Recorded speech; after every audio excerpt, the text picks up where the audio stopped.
This is your Fast Life Motorcycle channel, the most awesome motorcycle channel in the universe. And I've decided to keep the KTM RC 390 a little bit longer. Just a little bit longer. So basically, there's two reasons for that. Remember, the project 365 DB19, 365 days to my dream bike, is supposed to sort of show or go, it's like going back in time, right? So I'm going through 10 years of motorcycles in 1 year. So I have thought of the scale as a year to a month. So for every month that I have a bike, that's the equivalent of a year. Now, this bike is year 2, right? The RC, well, it was bought at year 2. So this is me after only riding for a year or two. So with that being said, that's not a lot of riding experience. I mean, certainly you can learn a lot in your first 1 to 2 years, but there's a lot more to learn. I believe that learning to ride a motorcycle is a lifelong journey. So even someone at the 10-year mark, 15-year mark, even 20-year mark, every single one of us, there's something that we can learn, right? MotoGP professionals. You guys have heard me say this before. MotoGP professionals. These guys, they don't know everything, right? There's things that they're still working on, and these guys are absolute geniuses, right? As far as riding motorcycles anyway. So with that being said, I believe for me, because I not only want to get to this dream bike at the end of this project, I've also got to be prepared for it. Now, you guys know I love a lot of horsepower, a lot of torque, right? So you know that whatever I pick, it's going to be an absolute beast. Now, that's going to be challenging because with that power comes great responsibility. Well, or weight. More weight is what I'm talking about. And you know I like nimble. So that's going to be one of the challenges I have to deal with, is getting that torque in a lighter weight package. Is it possible for me to be as nimble as I want and still also have that beast? Or will I have to do some customization? Will I have to build my own, right? These are things I'll have to figure out over time.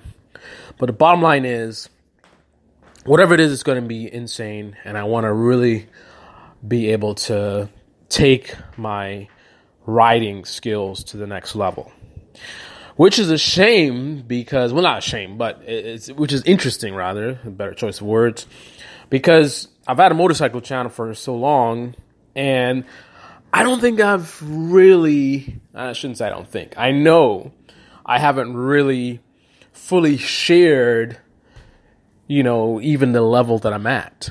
Because a lot of times I'm just riding around, goofing around, you know, doing a review or something like that. And I don't think I've really demonstrated where I'm at in terms of my skill level. I'm no MotoGP person, but I can certainly do a lot more than you guys have seen me do on the channel. I mean, you know, going in the desert and like twisting the throttle all the way. You know what I mean? There's little things in that, you know, if you don't have the training, you won't understand. For example, aerodynamics. You know, when you're trying to do a top speed run, it's not just twisting the throttle and then going. There's a lot of other things to consider. Things as subtle as air temperature become relevant, but also aerodynamics. For example, the race hump. A lot of people think it's something that it's not, right? That's something I'm going to talk about in a future video.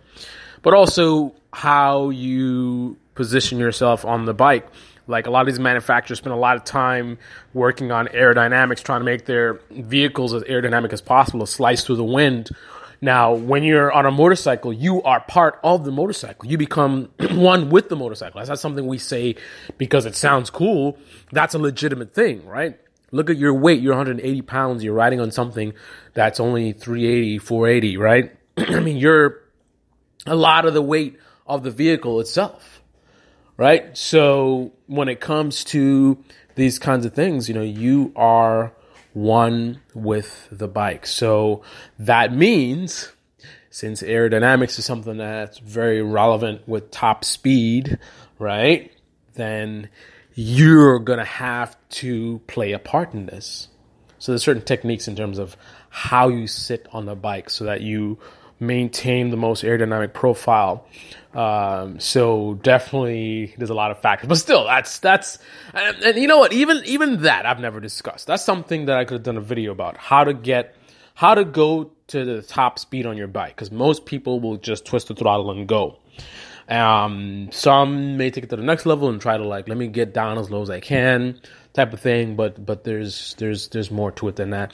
That's something I talk about. So bottom line is, interesting that I'm going to the next level and I haven't even taken you guys to the level that I'm at currently in terms of showing you guys some stuff, in terms of sharing the information and, doing videos about it. But anyway, regardless, that's the goal, right? So that being said, I'm going to need a lot of practice, a lot of training, which is a big part of the project. That's the fundamental part of the project. Yes, the dream bike is at the end of this, and that's kind of where I'm heading towards. But this is another classic case that it's not the destination, it's the journey, right? The journey is a big part of this. And in this journey is my school, right? That's what this project started from, is me going back to the basics, right? I want to really, really push my skills to the next level. So definitely I'll be going to schools as well, as I've done in the past, but I'll go to higher level than I've been in the past. But in general, I want to really, really practice a lot. I think the RC390 is an ideal platform for learning. It's one of those small, lightweight bikes, which is big when you're learning, when you're pushing the limits, right? But yet it's got decent suspension. So it's not flopping around like the Ninja 250, right? So it can take those aggressive, sharp turns, right, that I am doing in practice, right? So the advanced maneuvers, it can handle it. The suspension's not the best, but it's certainly better than a Ninja 250, and it's certainly enough for learning purposes. So with that being said, I don't think I'm quite ready to move up to another bike. Now, 2 weeks from now, I may do another bike reveal and be like, hey, I bought another bike, guys. Bike number 3. So it's kind of like how I used to do my road trips. And I get on a bike and wherever the road takes me, that's where I end up. And a lot of times I'd pick a zip code. I may not even end up in that zip code. I may be on my way and I see some mountain somewhere and I'm like, hey, look at that mountain. Next thing you know, I'm up in the mountain. I don't know if that's ADD or whatever, but that's how I did my trips a lot of times. And that's kind of how this is going to be. I'm going to go with the feeling, right? We'll go with my instincts, go with my gut, right? My gut right now is telling me 390. I'm not quite ready to move to the next. There's so much more that I can learn. There's so much more that I can do on this ideal platform that I definitely don't want to do on something that's a little bit heavier, a little bit more aggressive. This is where I can really hone my skills and get them up to the next level on a bike like the KTM RC 390. So I'm going to stay with that. So now moving on to something else. Another part of what I want to cover on the channel is, I know I've gotten a lot of great feedback from the motivational videos and talking about business and things like that. And I want to let that be part of the series as well, because why are you guys going to sit back and watch me get my dream bike and then you guys are just going to be dreaming about your dream bike, right? I not only want to help you define your dream bike by following my journey, but I want to also help you be able to attain your dream bike, right? And the way that I can help you guys do that is by talking about business and giving you motivation. So this is one of the things I want to say. Some of you guys, probably many of you guys, get down on yourselves about, that you're a screw up. I'm a screw up. I mess everything up. Look what I did. Why can't I do everything? Why can't I do anything right? I keep making more mistakes. I'm spending too much money. I got too much debt. Look at my credit score, right? Many of you guys are saying this to yourselves, and you're upset with yourselves. You're beating yourselves up. Here's the reality. I'm going to tell you the truth. Now, a lot of time people focus on looking at the outcome of other people's struggles, right? You look at other people and, they got a nice car, live in a nice house, and live in a nice life and things like that. And why can't I be more like them? We all screw up. We all have things that frustrate us that, I should have done it this way. I should have done it that way. I'm going to tell you right now. People look at me traveling the world and doing all these things, and, they focus on that. And then they look inwardly and like, why can't I do that, right? And they're upset with themselves. But while you're sitting there saying that, I have my own frustrations, right? For example, I'll give you one example. I got sort of an inheritance back some time ago. It was a small loan of $1 million. No, I don't come from money. It was about $3,000. And unfortunately, at that time in my life, I was struggling because my path was not a straight line. I didn't just, graduate from high school and everything's great. No. I had my ups and downs just like everybody else, right? I had times where things were great, and then the economy crashed, and then I'm struggling, and then I'm back on top again. I mean, it's not a straight path, right?